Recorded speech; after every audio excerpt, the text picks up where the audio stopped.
שמחה כמבול של תקווה על אדמת ארץ כה צמאה.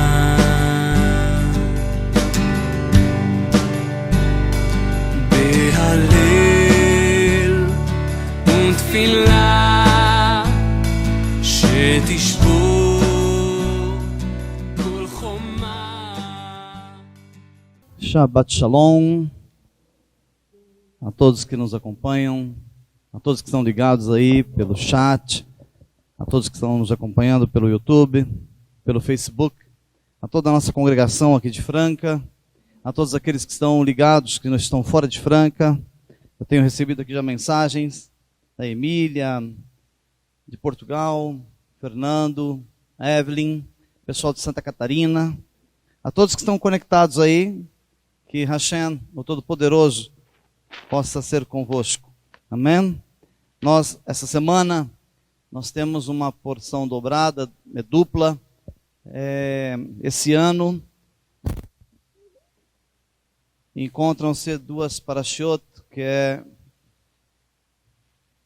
a Ruká e Balak. Mas, normalmente, pelas regras rabínicas, lê-se, ministra-se a segunda parashá. Porém, como eu vou sempre contrário aos regulamentos, sempre estou modificando alguma coisa, e não estou aqui quebrando nenhuma mitzvah por isso. Eu vou estar falando da novilha vermelha. Eu falei o ano passado sobre ela, porém é um assunto enorme, muito contexto dentro desse assunto, e nós vamos abordar alguns detalhes, porque você que é cristão, eu fui criado dentro de uma igreja evangélica, tem assuntos que você lê, você vai lá no livro de Bamidbar, e você vê o assunto da novilha vermelha. Aí você se questiona, isso não deve estar mais ativo, isso aqui não tem mais significado para nós, essa simbologia ou essa mitzvah, ficou lá no passado, ficou lá na Torá, e nós estamos agora na graça, na Brit Hadashah, e existe um equívoco muito grande de interpretação. Normalmente os líderes das igrejas não conseguem assimilar que tudo está conectado, ok? Então nós vamos atentar, vamos estudar um pouquinho sobre a novilha vermelha. Se você por acaso assistiu o meu estudo do ano que passou, com certeza eu estarei falando uma outra porção, outros comentários, outros versículos a respeito do mesmo assunto. Nós vamos em Bamidbar, no capítulo 19, versículo 1, mas vou passar por Mishlei, lá no capítulo 3, versículo 5, e lá no livro está escrito na tua Bíblia aí, na tradução tradicional, Hebreus, mas a tradução messiânica vai estar escrita Judeus Messiânicos, ok? Lá no capítulo 9, versículo Pasuk 13, versículo 13, ok? Se atente, porque eu creio que o meu tempo será bem abreviado, eu vou tentar ser o mais objetivo possível, e todos vocês que estão conectados, eu creio que aprenderão, terão mais conhecimento do Eterno a partir desta porção. Vamos lá? Então vamos ao texto principal, que é a abertura dessa parashá, que está registrado lá no capítulo 13, lá no capítulo 19, versículo 1. Está escrito: Hashem, Adonai, disse a Moshe e a Aharon. E ele disse: este é o Rukat HaTorah. Este é o estatuto, são os regulamentos da Torá. Ordenado por Adonai, fale ao povo de Israel que leve a você uma novilha vermelha, sem imperfeição ou defeito, em que nunca tenha colocado jugo. Uns comentários que não devem passar desapercebidos logo nesse primeiro versículo. A novilha tinha que ser sem imperfeição ou defeito, ou seja, há séculos atrás, provavelmente aqueles que trabalhavam no templo, que faziam o auxílio ao Kohen, faziam uma inspeção minuciosa na novilha, porque se fosse detectado nela 2 pelos que não fossem da cor da novilha, ela estaria descartada. E aqui embaixo vem mais uma colocação, ele está dizendo que em que nunca tenha colocado jugo. Se essa novilha viesse de um fazendeiro do Eretz Israel, se fosse uma doação de algum membro da Beit, que congregasse lá que frequentasse as reuniões, as oferendas, ele poderia ter doado esta novilha. Quando se fala sem jugo, eu demorei muito tempo para entender esse conceito, porque se você colocar um jugo, se você colocar um cabresto em cima da novilha, existem uns pelinhos na nuca dela, que eles vão tombar na hora que você coloca o jugo. E eles nunca mais levantam, eles se quebram. Ali mostra que aquela novilha já recebeu jugo, ela está imperfeita para este sacrifício. Então isso tudo era fiscalizado minuciosamente. Hoje, como nós temos já o nascimento de uma novilha vermelha, ela já tem até geração dela, o pessoal que trabalha na inspeção dessa novilha, trabalha com lupa, com uma lente de aumento para verificar se não tem nenhum detalhe. Por aqui você começa a entender que Hashem, ele não deixa passar pequenos detalhes. Eu digo que o Eterno é um Deus minucioso, que ele capta, ele analisa os pequenos detalhes. Eu digo que, eu vou usar esse termo para facilitar a tua compreensão, ok? O teu entendimento. Seja o Yehudi, seja o Goi, não importa quem seja. Nós normalmente, quando nos intitulamos religiosos, nós não vamos ser pegos pelos grandes delitos. Uma vez que você se diz religioso, seja você um evangélico, um crente, um judeu praticante, você não vai ser pego nos grandes delitos, nas quebras das mitzvahs mais sérias. Eu creio que nós seremos pegos, ou seja, nós quebraremos pequenas regras, pequenos regulamentos. Existem pequenos? Claro que existem pequenos. A Brit Hadashah, ela nos ensina que tem mandamentos que são quebrados e que conforme o mandamento que é quebrado, ele se torna irreversível. Ou seja, é quase que humanamente impossível você reaver, você reatar a sua aliança com o Eterno. Então existem pecadinho e pecadão. Ok? Deixa eu falar um termo bem cristão aqui, porque eu tenho certeza que 90% daqueles que me assistem, 99% dos que estão me assistindo, não são rabinos judeus, não são judeus ortodoxos. Eu não ensino para eles. Eles é que ensinam para mim, eu sou aluno, são meus mestres. Então eu ensino para pastores, eu ensino para líderes religiosos, eu ensino para cristãos. É por isso que o meu linguajar tem que ser entendível. Se essa palavra não existe, eu acabei de criar, ok? Tem que ser entendível para você, que é um cristão, que é um crente, que é um evangélico. Porque se você for estudar, dependendo da ortodoxia, o nível de ortodoxia, eles vão falar tantas palavras em hebraico que você vai ficar lá boiando, sem entender nada do que está sendo falado. Ok?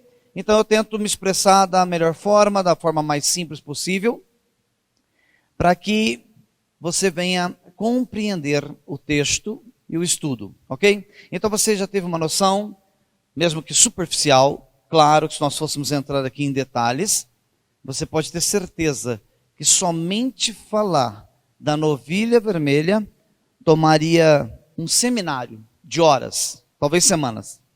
Mas lá no versículo 3 diz assim: deem-na, entreguem a novilha a Eleazar, o Cohen. Ela será levada para fora do acampamento e morta diante dele. O sacrifício era feito diante do Cohen. Automaticamente, há uma mitzvah paralela aqui que diz que um judeu, principalmente o Cohen, não pode tocar em nada morto. Não pode tocar no sangue. E aqui, neste sacrifício, o primeiro que se contaminava era o Cohen. Por isso que após a queima da vaca vermelha, pegava-se toda a cinza, colocava-se em água para aspersão. E essa aspersão era para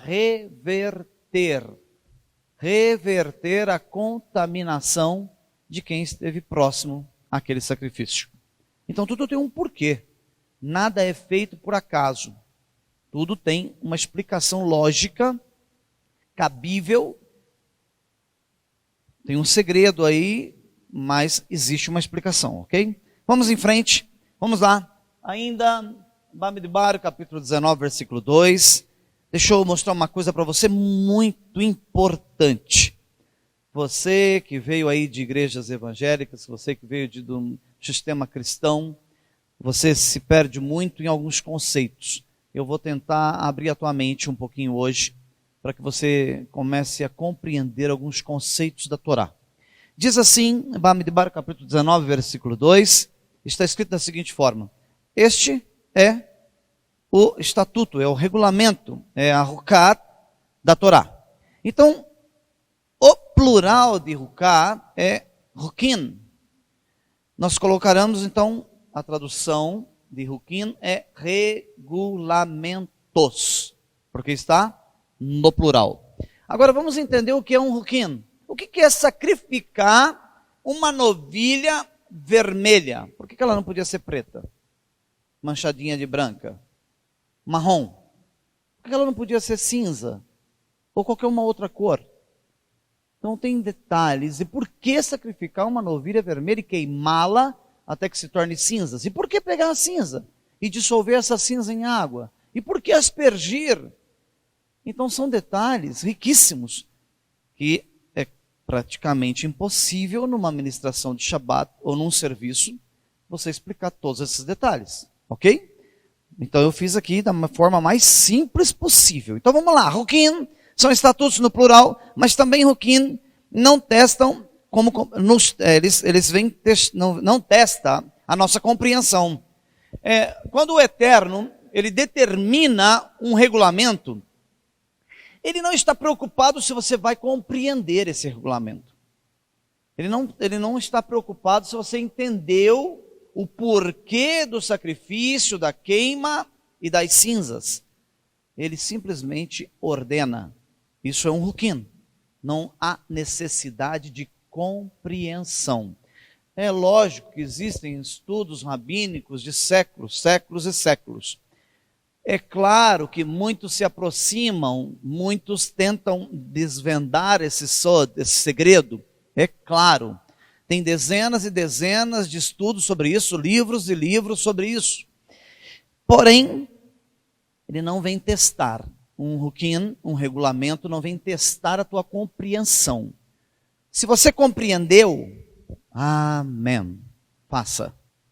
Eu não estou entendendo nada, faça também. Isso é um regulamento. Outro detalhe importantíssimo para um regulamento, para um Rukin, ele testa a nossa obediência. Não estou entendendo, por que eu vou fazer? Não importa se entende ou não entende, faça. O teste está na obediência. Por isso, no 5º livro da Bíblia da Torá, lá no Sefer Devarim, Lá no capítulo 28, no Pasuk 1, lá no versículo 1, está escrito da seguinte forma: se atentamente ouvires e obedecerdes às mitzvot de Hashem, eu vos colocarei acima de todas as nações da terra.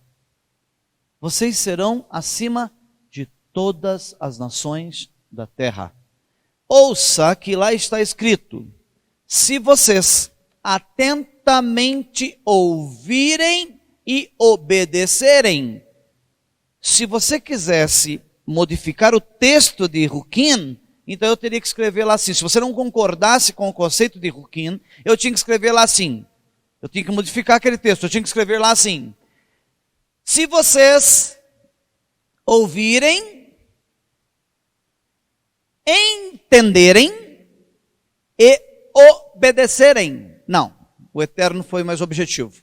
Se vocês ouvirem e obedecerem. Entendeu ou não entendeu? Ouça, acate e pratique. Isso é um Ruquim. Isso é para você fazer, não é para perguntar. Então, outro conceito. Eles testam nossa emuná em Hashem. Emuná, confiança. Porque a palavra fé, ela foi inserida por Roma nas nossas Bíblias. Não existe a palavra fé. É emuná, ou seja, confiança, acreditar que vai dar certo. Crer que o Eterno está se empenhando em teu favor. Ela também é suprarracional. Uma ruká, normalmente, é suprarracional. Aí você lê o texto e diz: não estou entendendo nada. Está acima do seu raciocínio. Não há necessidade que você entenda. Assim como se questiona muito sobre dízimos, por exemplo. Você vai lá no livro de Bereshit, vai lá no nosso patriarca Abraham. Lá ele testemunha que assim que ele venceu a guerra dos 3 reis, que ele combateu, venceu, e ele volta para o acampamento dele, lá ao sul do Eretz Israel. Ele estava acampado lá nos carvalhos de Manre, e de repente ele recebe uma visita, e nessa visita ele diz que Abraham deu o dízimo de tudo. De tudo. Alguém pergunta: Deus precisa da minha 10ª parte? Você não tem que entender. Essa pergunta você não vai ter resposta. Ele não precisa da sua 10ª parte. Mas é suprarracional. Não é para você ficar questionando, quebrando a tua cabeça. Por que eu tenho que ofertar? Por que eu tenho que fazer um tzedakah? Apesar que há explicação para isso. Ok? Mas não se atrele, não fique agarrado, preso, de não cumprir uma mitzvah, porque você quer primeiro entendê-la. Não. O conceito judaico é muito bonito. Eu aprendi isso com um rabino, foi meu mestre, que eu estudei os meus 3, 4 primeiros anos da minha visão judaica com ele.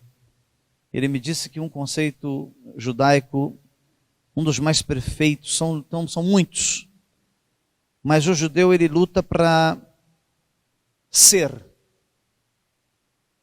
para depois ter.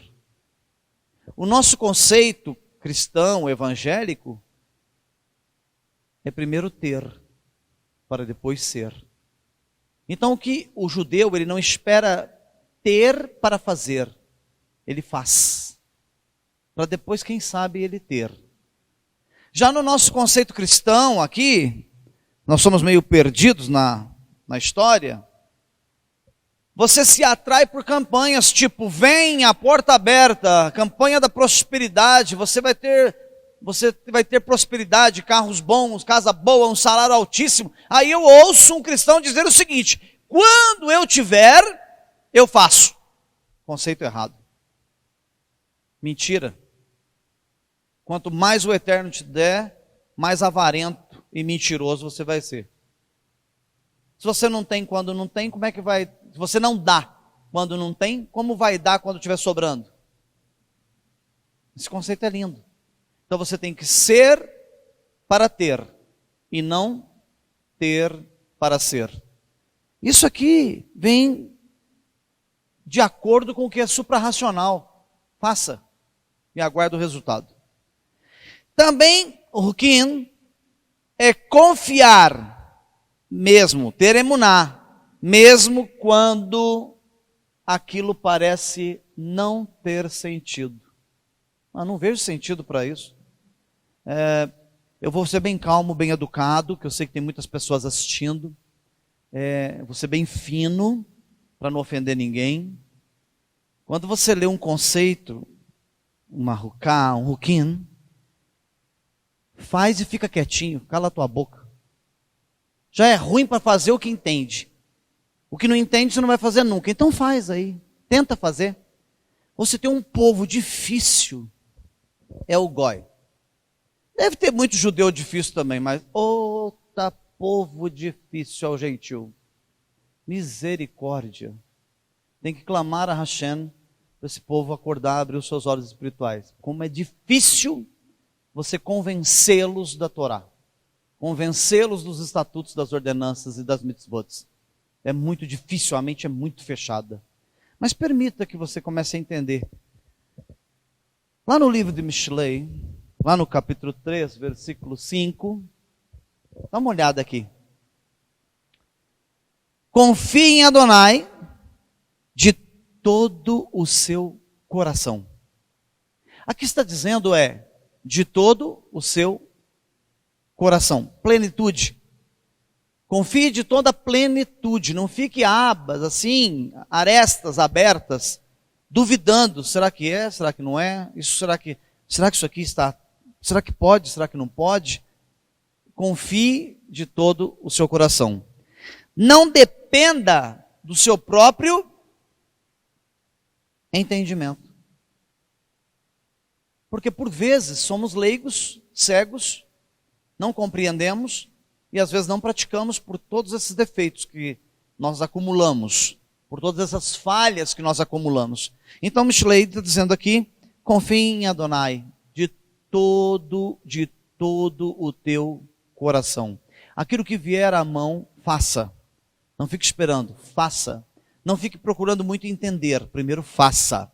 Pode procurar entender? Pode. Pode perguntar? Pode. Pode questionar? Pode. Mas faça. Primeiro faça, depois pergunte.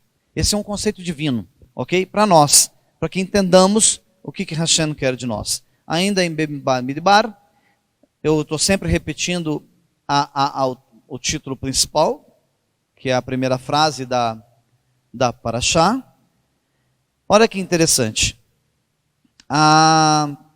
Eu coloquei aqui, transliterado, a parado, Maá, que é a novilha vermelha.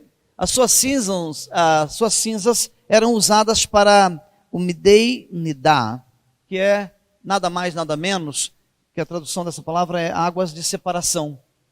É para separar alguma coisa. Algo tinha se unido e precisava ser separado. Mas a explicação vem aqui embaixo. Separar as pessoas do contato com a morte. Porque, por exemplo, você que já adentrou, você que já está vivendo na visão judaico-messiânica, você que está chegando agora nessa visão, nós não podemos, por exemplo, ir num velório e colocar a mão no defunto, no morto. Então você não pode se contaminar, isso é uma proibição da Torá.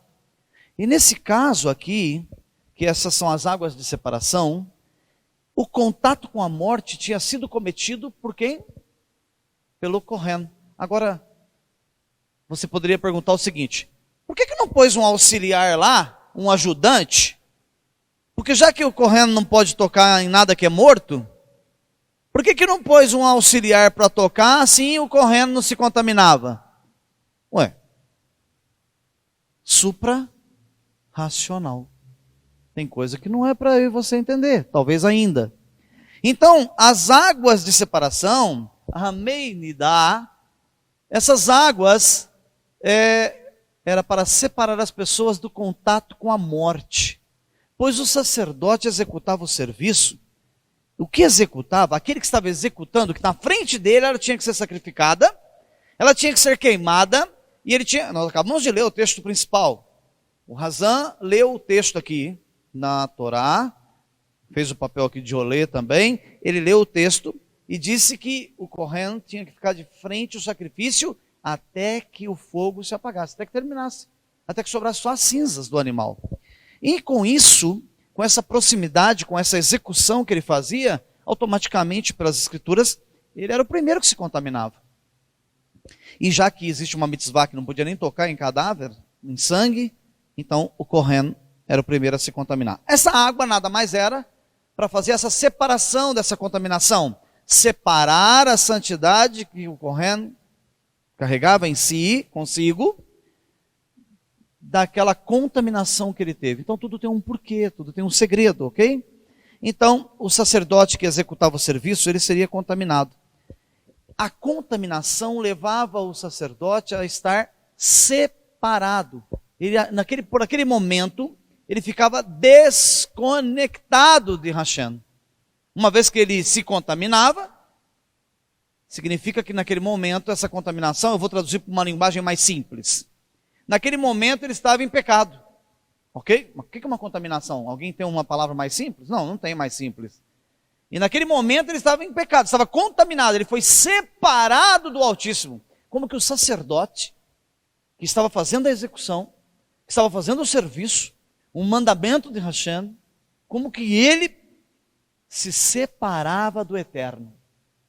Então, para que essa conexão fosse feita imediatamente, novamente, havia necessidade de, logo após o sacrifício, a aspersão da água com as cinzas fosse jogada para que ele se separasse deste pecado, dessa quebra, dessa mitzvah. Isso é muito interessante e muito importante. Agora, olha que legal. Seguindo em frente, eu trouxe um comentário rabínico aqui muito interessante. Diz que essa mitzvah só é menor que a Keidah, isso? De Isaac e Abraham. Ela só perde em tamanho, em proporção, em importância. O termo não é perder, ok? Ela só não é do mesmo nível, mesmo patamar que o sacrifício ele não foi sacrificado, ele foi levado ao Monte Sião para ser sacrificado. Essa mitzvah da novilha vermelha, ela só não se equipara, não se equivale, não está no mesmo patamar, no mesmo nível de Isaac. Ok? Que não, por exemplo, Abraham, ele recebe a ordem do Eterno. O homem com 99, 100 anos de idade, não tinha um filho com a sua esposa. Ele clama ao Eterno para que tenha esse filho. Quando ele recebe uma promessa, 100 anos, com 100 anos de idade, a sua esposa engravida e nasce o filho. Teu filho, gerado da tua esposa com ele. Daqui a pouco, daqui a alguns anos, o Eterno olha para esse homem, que com 100 anos foi ter o seu filho, e diz para ele: pega o teu filho, o teu único filho, e vai até onde eu vou te mostrar. E sacrifique ele para mim. Supra-racional. Por quê? Por que o Eterno daria depois de 100 anos a um tzadik, um homem justo, correto, o nosso patriarca, um homem respeitadíssimo na Torá? Supra-racional. Então o que acontece? O episódio de Abraham, com certeza, ele não entendeu. Ah, que bom se nós cristãos, vamos usar esse termo, nós messiânicos, vamos aperfeiçoar o termo. Ah, que bom se nós fizéssemos como nosso patriarca. Quando o Eterno convocou ele para levar o teu filho, ele não perguntou nada. Ele não perguntou, ele não questionou o Eterno, ele nunca disse: Senhor, o senhor está de brincadeira. Eu espero 100 anos, o senhor vem e pede meu filho. O único que eu tenho. Não. Leia Bereshit. Lá está escrito: Abraham levantou-se bem cedo. Já tinha pedido para os teus servos deixarem os jumentos, os seus transportes prontos, com os seus arreios, com os seus apetrechos devidos. Chega ao pé do monte, ele diz para os seus servos: espera aí, eu e o moço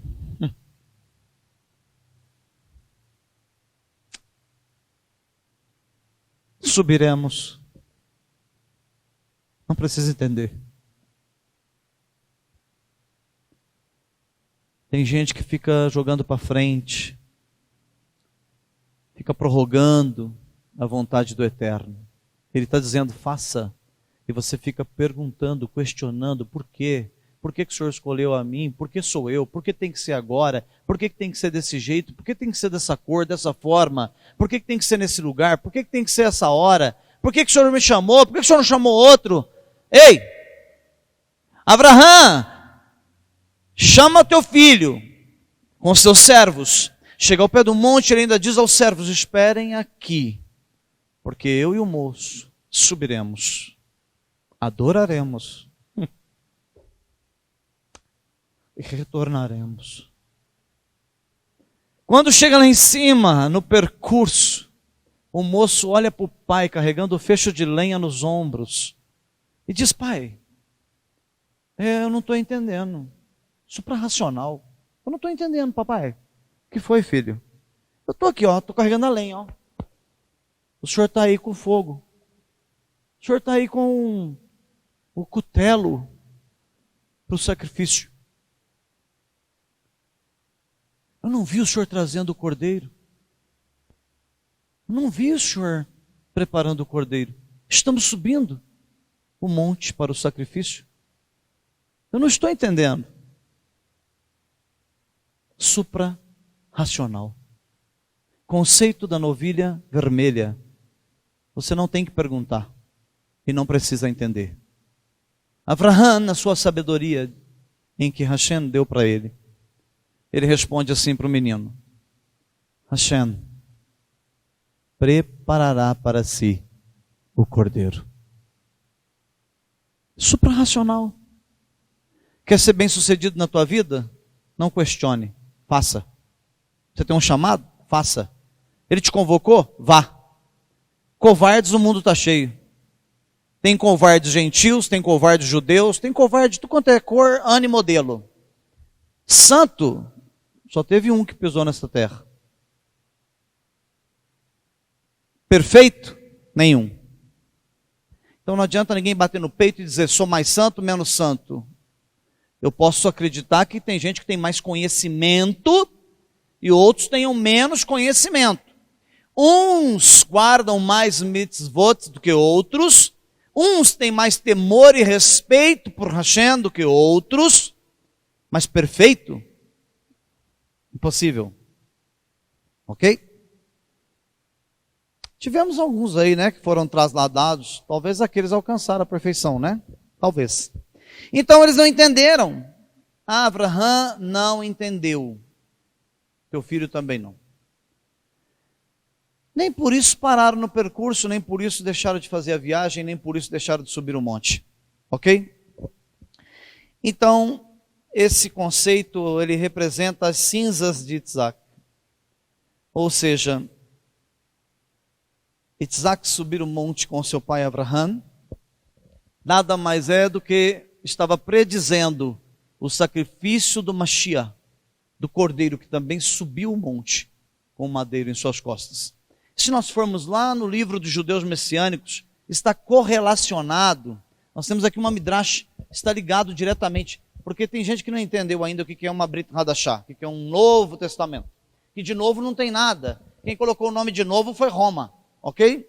Novo Testamento, é um testamento só. Só existe uma vertente de uma explicação mais profunda lá. Mas lá no livro dos judeus messiânicos, lá no livro chamado Hebreus, no capítulo 9, versículo 13, está escrito da seguinte forma, ó. Se há aspersão de pessoas, olha o que está escrito. A Torá aqui, ó. A Torá no Novo Testamento. Puxa vida, você tem que desenhar para as pessoas que o Novo Testamento nada mais é do que a explicação da Torá. Então tem centenas de versículos da Torá aqui explicados.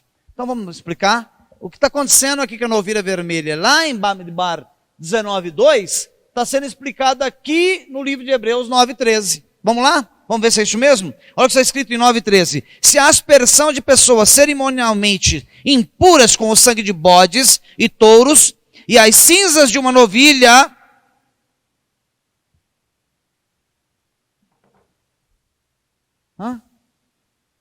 eu não sei se falta oxigênio no cérebro, porque é uma guerra.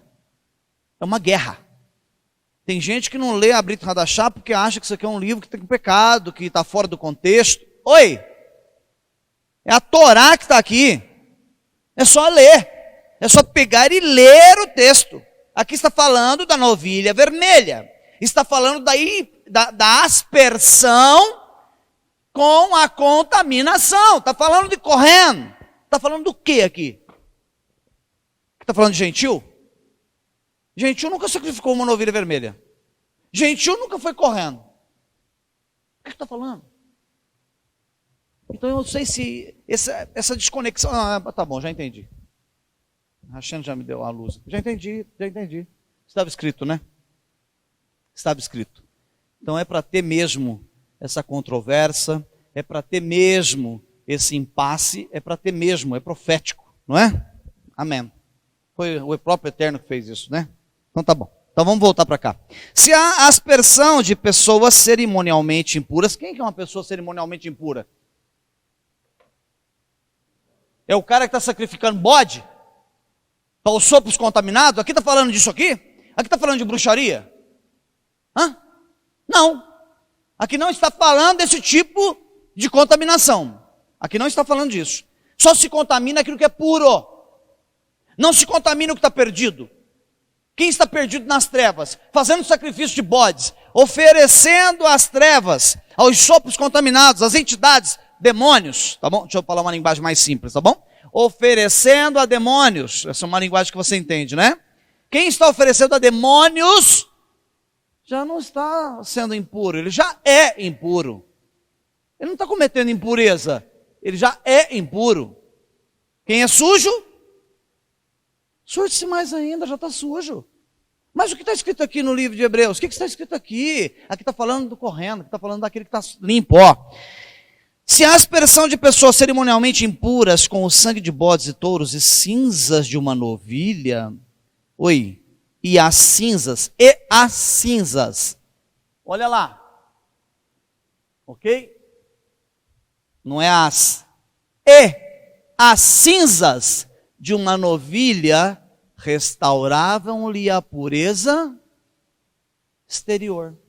Quando aspergia a cinza no correndo, o que acontecia com ele? Estava purificado novamente. Mas está ensinando isso onde? Hebreus, judeus messiânicos, olha lá. Então olha aqui, vamos agora desvendar isso aqui, porque ficou pelo ar, né? Ficou assim no ar. Vamos lá. Se as cinzas de uma novilha restauravam-lhe a pureza exterior, quanto mais o sangue do Mashiach vertido no madeiro, que é ignorado por muitos. Se o sangue de uma novilha, um animal irracional, foi morto, se as cinzas de uma novilha perdoava pecado e trazia de volta a pureza ao correndo, vamos acordar? Muito mais daquele que ao qual foi predito desde Bereshit. Desde o primeiro livro da Bíblia, desde o primeiro versículo, que está escrito lá, o Et, que está lá no livro de Apocalipse, Revelação, capítulo 23, versículo 4. O Et, o Aleph Tav, o princípio e o fim. Não é difícil de entender, basta querer entender. Ok? Então a Bíblia não se contradiz, as Escrituras não se contradizem, não existe nenhum versículo contraditório batendo de frente com o outro, que não tem um aspecto de correlação, de dracha. Não existe. Então o que está dizendo aqui no livro de Hebreus, está dizendo que se as cinzas com água aspergida voltava a trazer a purificação para aquele que era puro, que era o Kohen, muito mais o sangue do Mashiach. Muito mais. Que nem se compara com cinzas e água. É simples de entender. Não é tão complicado. E nós finalizamos aqui. Olha lá. O que é Roquino? O que são esses regulamentos? Eu não sou responsável pelo pecado dele. Mas o que foi dele que eu herdei? Eu não herdei a desobediência dele. O ato que ele cometeu naquele dia, eu não herdei. O que aconteceu com o meu ser é que eu fui separado de Hashem por este delito. Então eu não respondo pelo delito. Por que fazemos techuvá? Por que fazemos techuvá? Porque fomos separados. É simples de entender. São coisas simples, são simples. Então eu não sou punido pelo pecado do meu patriarca Adão. Não. Mas o que veio através dele, que é a separação. E para que serve a água? Para que serve a água com as cinzas? Para quebrar aquilo que foi separado. Para quebrar a separação. Mas quando você cai, quando você vai, quando você vai, tem palavras que não podem ser usadas em terminologia bíblica. Quando você vai para as Escrituras, quando você vai para Brit Hadashah e que você lê em Hebreus, que vale muito mais o sangue do Mashiach para quebrar essa separação e te unir de novo ao Eterno, porque ele é somente a ponte. Eu não peço nada para Yeshua. Eu não oro a Yeshua. Eu não falo, Yeshua, me dê um carro, Yeshua, me dê saúde. Não. A palavra diz que o Eterno é errado, é um, eu clamo a Ele, peço a Ele, clamo, suplico, creio nele, é por Ele. Yeshua somente assina embaixo. Ele está escrito, tudo que pedires ao Eterno, ao Pai, ao meu Pai, em meu nome eu vos darei. Ok? Só assinou embaixo o pedido. Ok? Então o que nós recebemos, a punição que veio até nós, foi a separação. Exatamente a separação do Kohen no sacrifício da novilha vermelha. Naquele instante, naquele momento, até que se queimasse, se gastasse 1 hora, 1h30, 2 horas para queimar a novilha, até que aquilo se tornasse cinzas, até que se pegasse aquelas cinzas lá com uma espátula, até que colocasse aquilo numa água e dissolvesse. Esse período, 20, 15, 40, 50 minutos, 1 hora, 1h30, 2 horas, meio-dia, não importa quanto tempo. Naquele momento ele estava separado de Hashem. As Escrituras estão dizendo, enquanto não for aspergido em você o sangue de Pessar passado lá nos umbrais, na terra de Mitzrayim, enquanto o sangue não estiver nos umbrais, você não foi conectado, ainda permanece separado. Isso é bonito, com força. É só difícil juntar as duas coisas. É só difícil juntar Torá com Brit Hadashah. Mas eu não deixo espaço para ninguém. Eu provo o que eu falo. Mas aí você fala, poxa vida, mas isso é tão difícil de entender. Não, é só estudar, é só pedir discernimento. Olha o que está escrito no livro de Terrilim, lá no capítulo 51, versículo 7. Olha aqui o salmista usando os termos da novilha vermelha.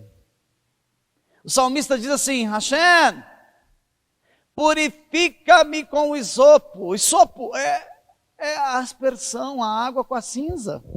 Purifica-me e ficarei puro. Lava-me, porque eu estou separado. Meu pecado, minha falha, me separou de ti. Não era o homem segundo o coração de Hashem? Não era ele?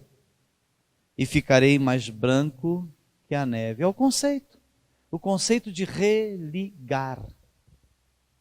Aí Roma criou o nome religião, que vem do grego, que é religare, ligar aquilo que está desligado. Ei, conceito furado.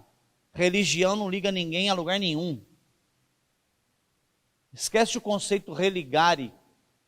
Você só religa se você fizer techuvá, se você conhecer a Hashem, se você realmente pedir para ele, lava-me,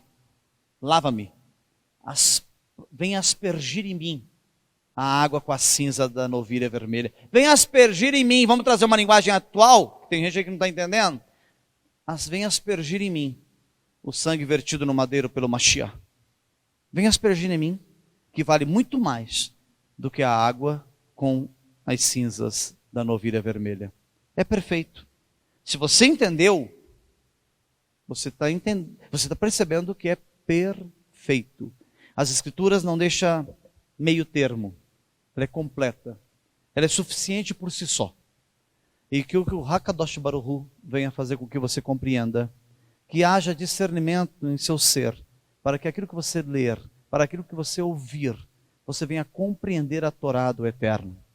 Que a Torá, ela por si só, liberta, cura, prospera e salva. Porque através da palavra, tudo na sua vida será completo. Baruch Hashem, em nome de Yeshua HaMashiach, eu glorifico ao Eterno, por nós podermos mais uma vez levarmos até você a palavra, a Torá, para te trazer conhecimento. Yevarecha Adonai veishimerecha, Yaev Adonai panamelecha viunecha, Issa Adonai, Adonai panavelecha, veasem lecha, Shalom.